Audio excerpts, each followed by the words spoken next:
Hello to you all and welcome to another Sandro Forte success stream. Today we have a very, very special guest indeed.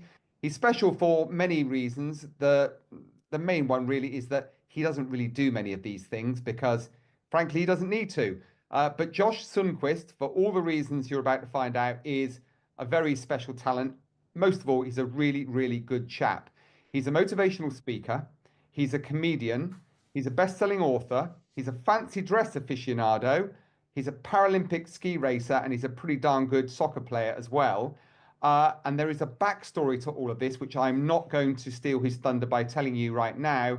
But when you hear it, you will be utterly amazed at what I've just said to you all. So, this is a stage for Josh Sundquist today. We want to talk all about his life, all the things he's achieved, his outlook on success in life and business, loads to pack in 30 minutes. Grab your pens, grab your pieces of paper, whatever you use to note these things down, because you are going to pick up an awful lot in the next 30 minutes or so.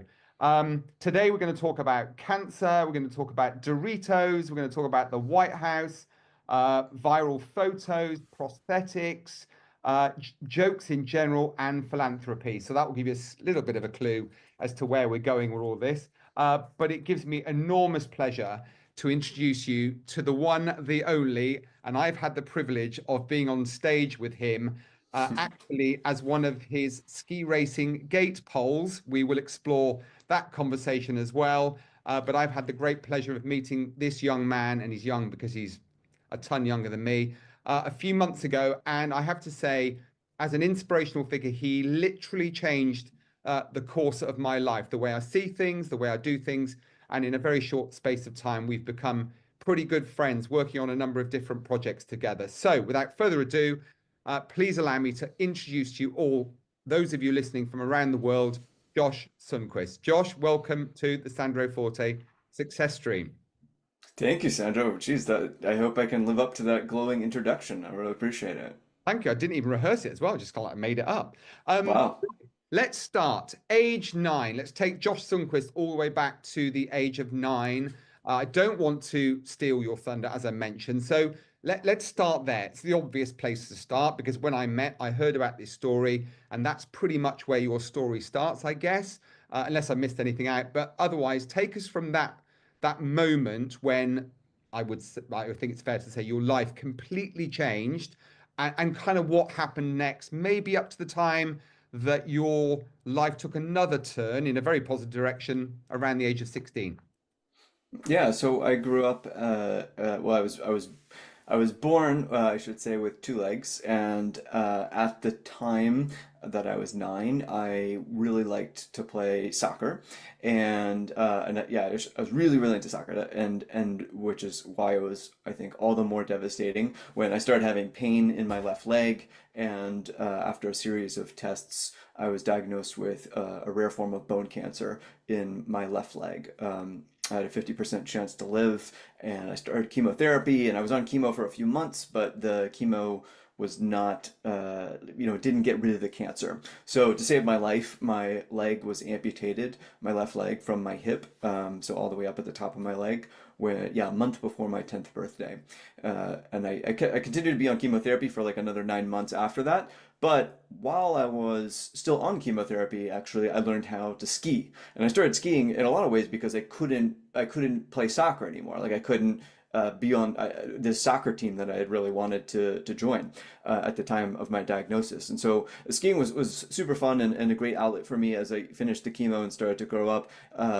And then when I was, yeah, like in my mid-teens is when I started skiing competitively, which was like, I guess this, this piece I felt like of my childhood in a way that I'd like missed out on those sort of formative years of like competing in sports that I hadn't been able to do, and all of a sudden skiing came along, and I was like, oh, this is a thing I can do, right? This is like a sport I can play and I can compete in.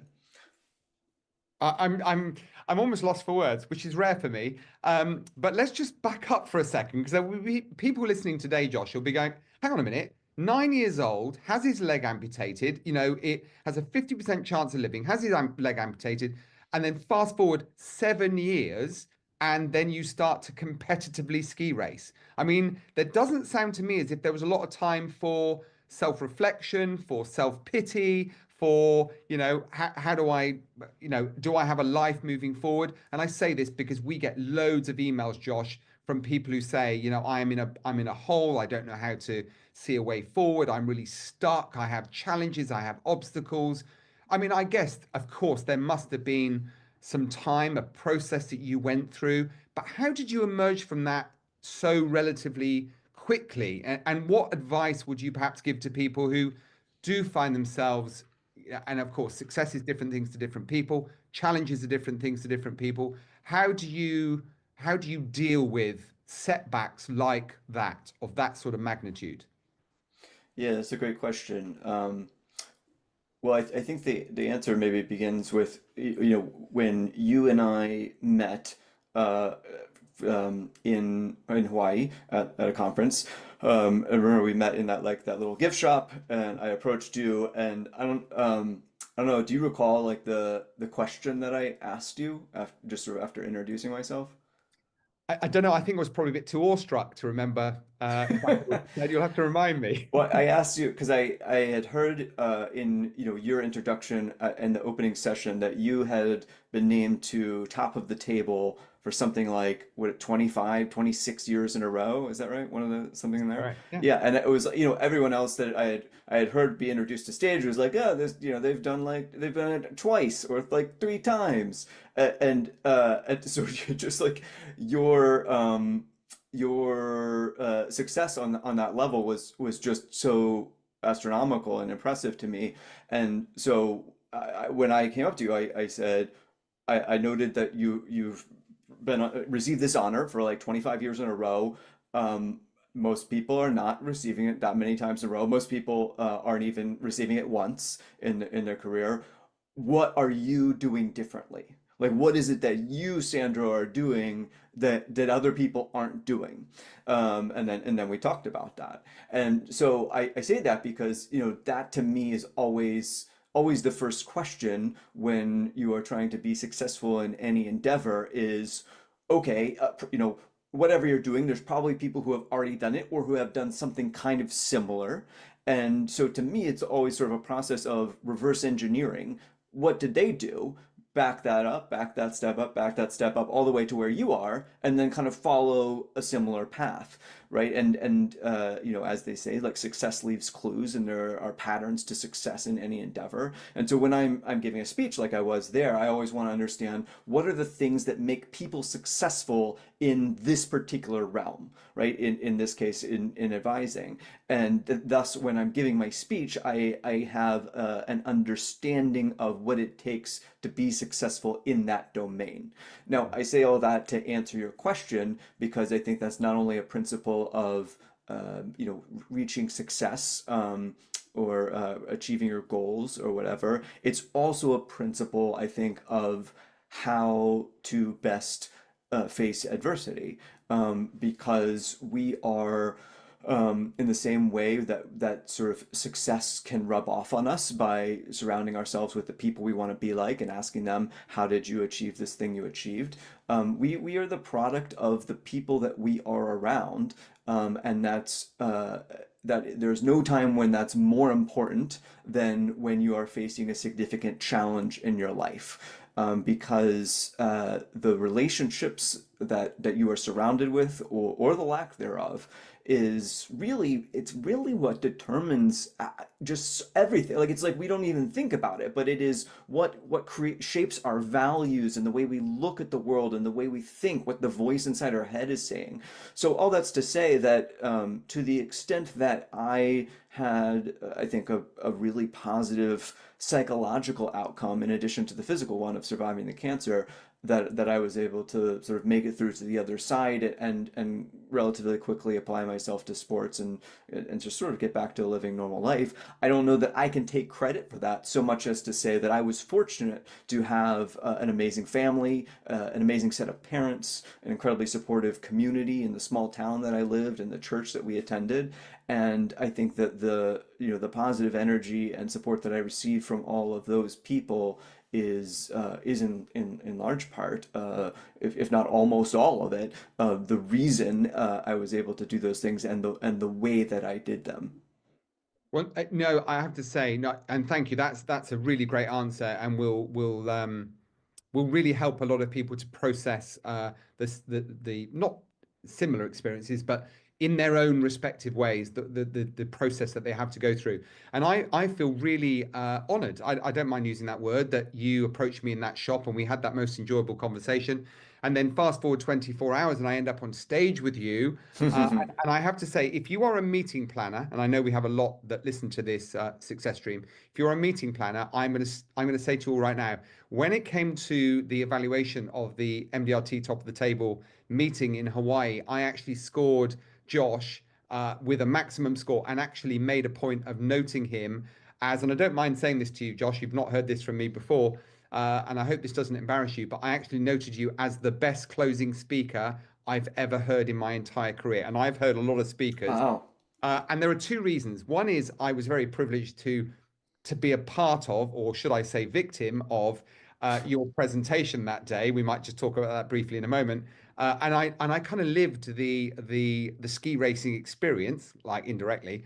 But I think what I recognize as a really innate talent was this ability, this commitment to, first of all, sitting through 2.5 days of meeting, which many speakers don't do, and assimilating all of the information that you gathered from numerous speakers, the chat outside of the main auditorium, and you wove all of that into your presentation.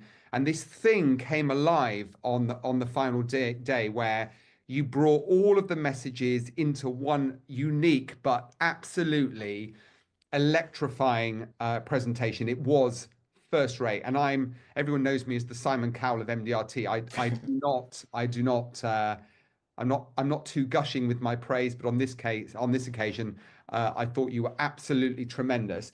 I'm going to just go back to the ski racing thing, because most people, having lost a leg, wouldn't necessarily think that ski racing was the thing that they would go on to do. Never mind soccer, which I know you've kind of returned to. So, how do you? This is a very, very general question, but how do you believe that despite adversity and setbacks for all of us, because we all have them to a greater or lesser extent, do you think there is a positive outcome to be had? It's about choice, it's about support, some of those other things you've just mentioned. Do you offer hope, is what I'm saying, to anybody that has a problem? Hmm.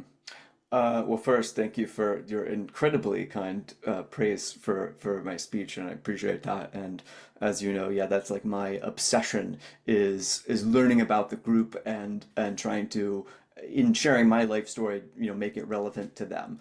Because it's like I've heard my life story a lot of times now, so like I know what happens. But so it's interesting to me to learn about a group, but I think it's also interesting to the audience because yeah, as you said, we've all heard a lot of speakers, right? And it's easy to sort of say, okay, well, cool, thanks for sharing your thing, but like that's not relevant to me. So I really want the audience to know, like, I see you. I'm not just here. I didn't just like come from the airport and deliver my like word for word PowerPoint spiel. Like I'm here with you. I've learned everything I can about you all and your problems in your industry. I'm very passionate about that. As to your question of do I offer hope to anyone who has a problem, man, that's a good question. I don't know that I would be so bold as to make that as a catch-all statement. But I think that to the extent that we as human beings are emotionally wired for story. What I mean is like I think that we tend to, the most effective way for us to feel emotions is through narrative, right? That's why we watch movies and read books and listen to inspirational speakers because they make us feel things, right? And they make us feel things such as hope.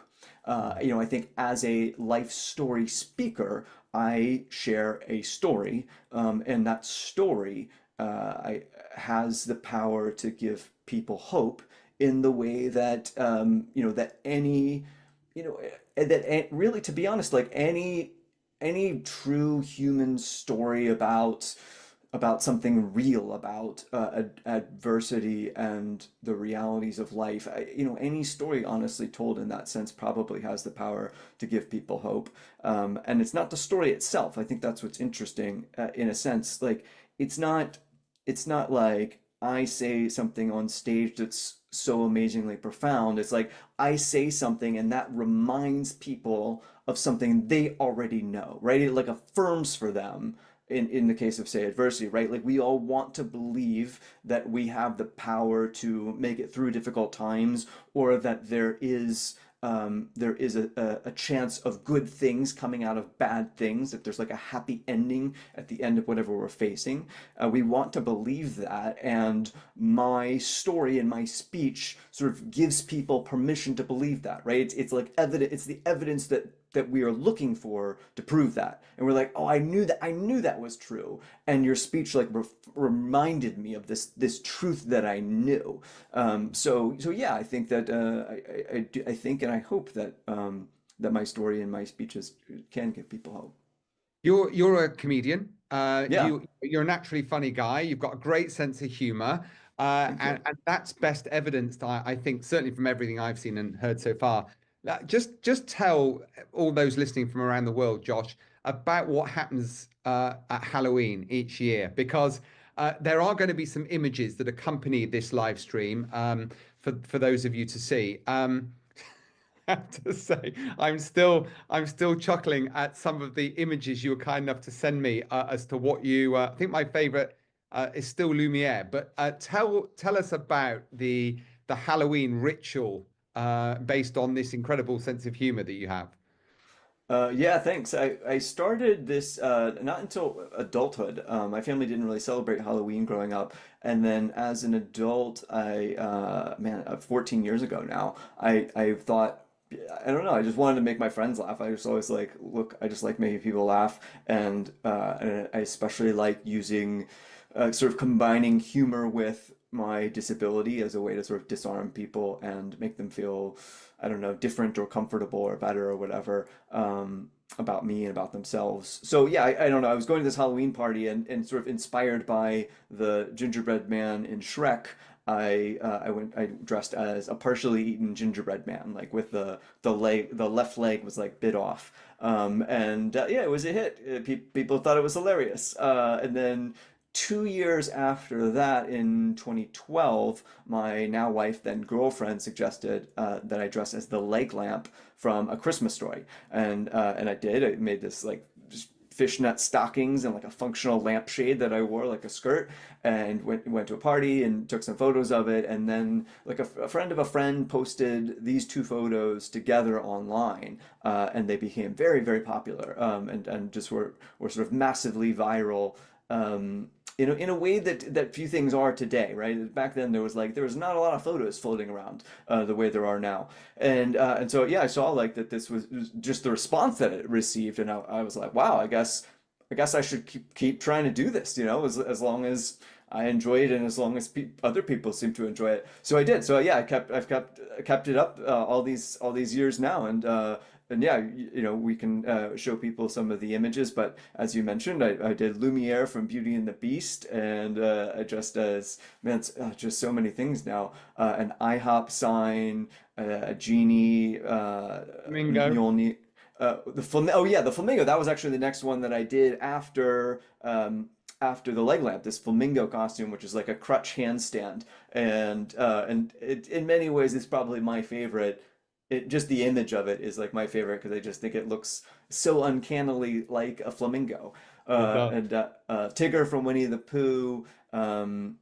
Just this past year, oh yeah, because that's what I emailed you because I wasn't sure if do you all have them in the UK? Like this past year, I dressed as one of the inflatable tube men that are Yeah, ubiquitous in the US. Do you all have them there? yeah, People use them? absolutely. Okay. Yeah. So yeah, so that's what I dressed up this past year was the inflatable tube man, which for in front of car washes and such. So yeah, there's a bunch of them. Yeah, it's been a fun adventure and a fun tradition now that's been going for many years. Well, not only am I envious as to your dressing up ability, it's far better than anything I've ever come up with. I'm also jealous of the fact that you appeared on the back of a Doritos packet, if I'm not mistaken. I've been trying Yeah. all these years to appear on the front cover of Men's Health magazine, and have failed miserably at that one. But you've appeared on not just the back of a Doritos packet, but also taken your place at the White House. Tell us about those two things. Yeah, I was it was very random. The Doritos bag was like many years ago. They were like just sort of honoring younger people who had done like I don't know philanthropic things, I guess. And at the time, it doesn't sound that interesting now, but this was back before social media was ubiquitous, how it is now. Before even like Facebook was only for college students, for example. So there was sort of niche social network sites uh, so I had made a social networking site for amputees, like for amputees to connect with each other and ask questions and such, the way we would now on Facebook or Instagram. And so yeah, I was on this Doritos bag, sort of honoring me, I guess, for doing that. And the only one I ever saw was like literally, I was like walking down the street one night with one of my friends in the city, and there was a piece of trash on the ground and I just sort of like flipped it over with my, it was a Doritos bag and it was spicy nacho flavor. And I just like flipped it over with my crutches and just casually to my friend, I was like, oh, look, I'm on that Doritos bag. Like, like as if I saw them all the time. But that was the first one I had run across. So that was a funny accomplishment. And I did I gave a speech at the White House once, which is today I feel like the you know in for many years now I feel like the White House has been a very politicized place in the U.S. And so it sounds in some ways less cool than it was back then when I feel like it was more of just a unifying cool idea and location. But yeah, I got to give a speech. I used to be a like spokesperson for this philanthropic thing for U.S. government employees called the Combined Federal Campaign. And so in conjunction with that, yeah, but actually I was a teenager at the time. I think I was probably like 18, 17, 18. Yeah, got to give a speech at the White House. Got a cool picture. So yeah, but I have not been on the cover of Men's Health either. So I'll we both I guess are still working on that goal. I've got a few years on you, so it might be a bit more of a struggle for me than for you. But you mentioned philanthropy. One thing you and I have in common is that we are both very philanthropic. We try to give back, to various good causes. And I know you're an ambassador of the Children Miracle Network. Just tell us about what you do with them and what they do. Yeah, so I was treated when I had cancer at a Children's Miracle Network hospital, which is sort of a consortium of children's hospitals in the United States and Canada. And through that was actually kind of how I got started as a speaker, was I started speaking at fundraising events for my local hospital when I was 10, 11, 12 years old. So I got started at a very young age as a speaker, and that's ultimately kind of what developed into the career that I have now, and the reason that you and I met. But I've continued over these past, I guess, 30 years now to be involved with Children's Miracle Network, and I just speak from time to time, speak at events for them or MC things, appear in videos, promote the work that they do for kids like the kid that I was, back in the day, right? And that's what I care about is kids like the kid I was, like kids with cancer or limb differences, and also just people in general, amputees, people with limb differences. That's the people that I hope I hope that I help everyone in a sense who perhaps consumes my content, watches my videos, or reads my books or whatever. But the people that I think I'll always I'm most passionate about are people who have lost a limb, and I hear from them a lot in emails and direct messages, and I'm happy to be able to be a resource for them because, like I told you earlier, I think we become like the people that we meet, and we need people who have gone before us to show us the path. And when I lost my leg, there was in particular an amputee named Larry, who's 20 years older than me, who I met, and he has the same amputation I do, and he was like a role model for me. He was grown up, of course, by then, and I was a kid, but I could look at him and say, oh, he has a job and a cool girlfriend and a cool car. Like I could do those things when I grew up too. Now through the internet, I can be that person for not just one person, but for anyone who comes along and consumes my content. And so yeah, so I hope to be that. I hope to be that for many other people. But was Larry ever a pink flamingo? That's what we want to know. You know, Larry has never been a pink flamingo, but he's an Oh, impressive dude. He competed in the 1996 Paralympics in sitting volleyball, and later started competing on marathons on his crutches. And for a while, I don't know if he still holds it, but for some time he held the Guinness Book of World Records record for the fastest marathon run on crutches, which is wow. pretty cool. Which I think he set that when he was like 48, 49, which makes it all the more impressive, to run a marathon on crutches. Do you know something, Josh? The one thing you have deliberately, I'm sure it's deliberate, knowing you as I do, you have deliberately swerved here from your CV is the fact that on the subject of Paralympians, you made the US Paralympic ski team. Now, you didn't mention that when I asked you about you just said competitive ski racing. So let's put this into a little bit of perspective, folks. We're not just talking about doing something competitively. We're talking about making the US team here. So Josh is being very, very humble when he says that. We maybe if we've got time, we might just talk about how you felt, how all that happened. But I also want to pick up on another similarity. It's probably the only other one that we have because I don't think I can hold a candle to you. But you're also an author, as am I. You've written 4 books. I've only written one. One question I have is I think about translating books into languages. Yours are, if I'm not wrong in saying this, German, Italian, which I have to read because I speak Italian, and Turkish. I like Yeah. that does beg the question, why? You know, it's like you never really know what about like the way translations work is, someone like a foreign publisher comes across your book through like the sales force at your domestic publisher, and the foreign publisher is like, we like it, and I'm like, great.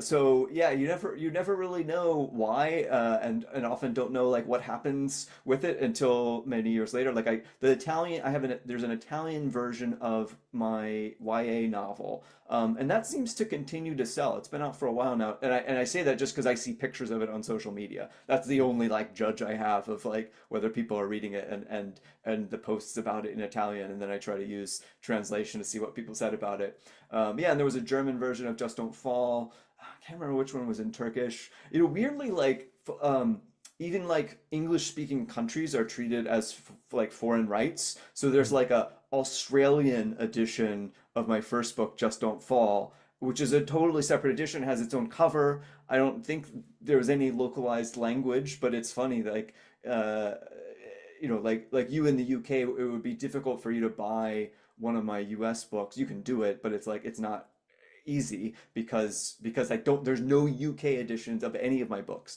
which is very frustrating to me because I'm like, it's already in English. I don't know, can't you guys just like print some copies over there? But publishing's weird. Conversation offline. I'll become a UK publisher. How about that? Um, Perfect, love the it. other thing that you very humbly avoided was mentioning when you talk about, the photos that you posted, or rather your friend started by posting, and then we get this reenactment every year with a different costume. Over 1 billion views, 4 million um, followers, maybe I think. Followers, yeah. But yeah, but like big numbers. I mean, really, it is a kind of an astonishing journey if you consider where you were at the age of 9, confronted with choices. You've shared some important life lessons with us, for which we are, extraordinarily grateful. Just in the short time we've got left, tell us about the executive producer, the Emmy award-winning show. It's almost embarrassing for me to be taking up this successful man's time today talking to you, but I'm grateful for it nevertheless. Like, tell us about that one, because I mean that's another big check in the box. Well, thank you, Sandra. Yeah, I should talk to you every day. This is very encouraging. And I think you'd find this with most people who are high achievers or overachievers. You never really feel like you've achieved anything. Like I know I can say cognitively on paper or listening to you, like, yeah, I guess I've done a lot of things or achieved a lot of things, but psychologically it never feels like that. I don't know. Just this weekend I was like, because you see other people, right, and who have achieved so much, and I'm like literally this weekend I was like, man, but what have I done? I haven't done anything. Like I haven't achieved anything with my life compared to these other people. So anyway, that's just I feel like always a feeling you'll have, but thank you for reminding me otherwise today. As for the actual question you asked, I had the chance during COVID actually, which was awesome because as a public speaker, there was not a lot of in-person speech work during COVID, so I had the chance to sort of pivot to entertainment, and I was the executive producer and writer of a streaming series, like a TV show, inspired by my childhood, which is like a family comedy about me when I was 12 years old. It's about this slice of my life when I was homeschooled and then I went to public school. So the series is like this. It's a season, 10 episode season one about Josh's first semester at public school, meeting new kids, being an amputee, coming of age, all of that stuff. And yeah, it was a wild experience, to get to be a part of writing, one of the writers on the show, to be on set every day, to cast a boy to play me. Yeah, it was wild. Just a very special experience to have as a human. To have other people like literally reenacting your life, like that's pretty wild. And so I was lucky to do that, and yeah, it exists now. It's on Apple TV Plus, and as you mentioned, about like late last year, we won an Emmy for the show, which was Well done. awesome. Congratulations. And it's Thank called you. Best Foot Forward for those of you That's wondering. right. Best Foot Forward, check it out. It's very, very good. I already have. Um, Final question. You again, very humbly, you said you don't think you've really achieved very much. And of course you have. There'll be people listening from all over the planet thinking, wow, if only I could achieve half of what this guy's achieved. But clearly, you're not the guy that stands still. So what's next for Josh Sundquist? Have you thought about where life takes you next? Are you going to be doing a lot more speaking? Is there another show to be written? What's the next costume? That's probably a secret. And you are, of course, you've got a wonderful family. So, like where do you see life taking you next? Or have you not planned that far? No, of course. I'm a planner, Sandra, as I'm sure you are. I'm always, yeah, always thinking about the future, probably too much. So, but yeah, we do. My wife and I do have a son now. He's like 19 months old. So that's certainly a new piece of life that I am. Yeah, it's a big adjustment. I'd say I'm still learning, and I guess it probably always will be, but still learning how to be a good father. And so that's certainly like a new and exciting adventure for us. Yeah, professionally speaking, yeah, I don't know why I would ever stop speaking. I'm trying to always like expand my abilities and what I do and what I speak about. But I'm really passionate about books. I love writing. And I've gotten to write in different mediums, including TV, but I especially like writing books. I'm really curious right now about how AI is going to change books, and how it's going to change everything. Right now I'm actually like really deep into learning about AI, and partly as a result of the amazing speaker Sean that we saw at that event. That really reframed for me like how capable AI already is of being sort of a co-intelligence with us. So I have anyway, that's to say I have a few books like that are in different stages that I'm working on, and I'm like figuring out like, okay, how does AI potentially compete with me, when the books come out, but also how can it be a tool for me now, as an author to make the stuff that I write better. So yeah, I don't know. I'm working on like all that, and but I don't know that I have like a real clear answer. And of course, that's also frustrating to me. I want to have removed the uncertainty, but there's always uncertainty when it comes to the future. But I guess I think I always just look for like what am I excited about? I don't, like what do I just like keep thinking about and keep talking about? And right now it continues to be and it probably always will be various forms of storytelling. But I'm also like curious about how that storytelling is going to combine with artificial intelligence in the future. I mean, a bit like the show you've written. I get this feeling with you, and knowing you as I do now, it's this constant sense of forward motion. You're always looking to move yourself forward. For better, for worse. We're not always going to make the right decisions, but a bit like me, this is something we have in common. We're always trying to look for the next opportunity, the best foot forward, the next foot forward, that forward momentum. So, I've been humbled. It's been joyful. It's been uplifting to speak to you today, Josh. I've been really excited about this opportunity. We will, of course, be encouraging everyone to check out Best Foot Forward, to try and access your books. They're exceptional. And of course, we'll all follow you on social media, and we will look out with bated breath for the next Halloween costume. But you're an amazing dad, you're an amazing husband, you're a fantastic, like world-class speaker, and I mean that sincerely. But above all, as I said right at the beginning, I'll end where I finished, I'll end where I started, which is you are an all-round great human being, and that makes it all the more inspirational to speak to you today. So thank you for giving up your time. You will have uplifted the hearts and minds of so many people around the world, and for that, we're all very grateful. Thank you, Sandra. Thank you for the opportunity to share with your audience and for your effusively kind words throughout this discussion. I really appreciate it.